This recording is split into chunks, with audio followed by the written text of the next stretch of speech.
Hello foodies, welcome to my channel bachelors kitchen. ఇవాల్టి special motichoor laddu. ఇది perfect sweet shop style. కాస్త జాగ్రత్తగా చూస్తే మీరు ఈ లడ్డు మేకింగ్లో ఎక్స్పర్ట్ అయిపోవచ్చు. కావాల్సిందల్లా కొంచెం ఇంట్రెస్ట్, అంతే. నేను చాలా ఈజీ స్టెప్స్తో ఈ రెసిపీ మీకోసమే పోస్ట్ చేస్తున్నాను. చూస్తున్నారుగా, మెత్తగా నోట్లో పెట్టుకోగానే అలా అలా కరిగిపోతుంది. ఇంకా లేట్ ఎందుకు, స్టార్ట్ చేసేద్దామా?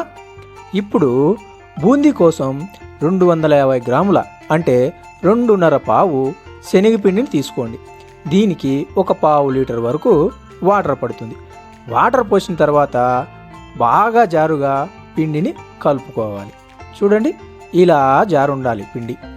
ఇప్పుడు ఆయిల్ని బాగా వేడి చేసుకొని తర్వాత కలిపి పెట్టుకున్న శనగపిండిని నూనెలో వేయండి.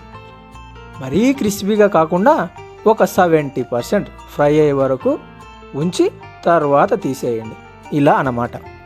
తీసిన తరువాత బాగా చల్లార్చి మిక్సీలో ఒక 5 సెకండ్స్ ఆడించండి. చూడండి ఎంత స్మూత్గా ఉందో. మిక్సీకి ఆడించిన ఈ మిశ్రమాన్ని ఒక పాత్రలో పోసి పక్కన పెట్టుకోండి. ఇప్పుడు మనము తయారు చేసుకున్న ఈ బూందీ ఎంత ఉంటే అంతటికి ఈక్వల్గా షుగర్ తీసుకోవాలి. ఈ షుగర్ని ఒక పాన్లో వేసి కొద్దిగా వాటర్ పోసి కొంచెం ఫుడ్ కలర్ వేసి హై ఫ్లేమ్లో మరిగించుకోండి. చక్కెర కరిగి పొంగు రాగానే ఫ్రై చేసుకున్న బూందీని వేసి బాగా కుక్ చేసుకోండి.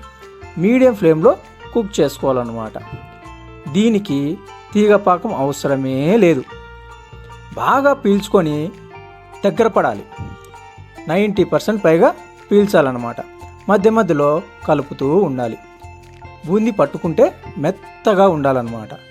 ఈ బూందీని చల్లార్చి అందులో కొన్ని కర్బూజా గింజలు వేసి మిక్స్ చేసుకోండి. అర్థమవుతుందా? తర్వాత ఒక 2 స్పూన్స్ నెయ్యి వేసి బాగా కలుపుకొని మీకు కావాల్సిన సైజులో లడ్డూలు చేసుకొని సర్వ్ చేసుకోండి. అంతేనండి.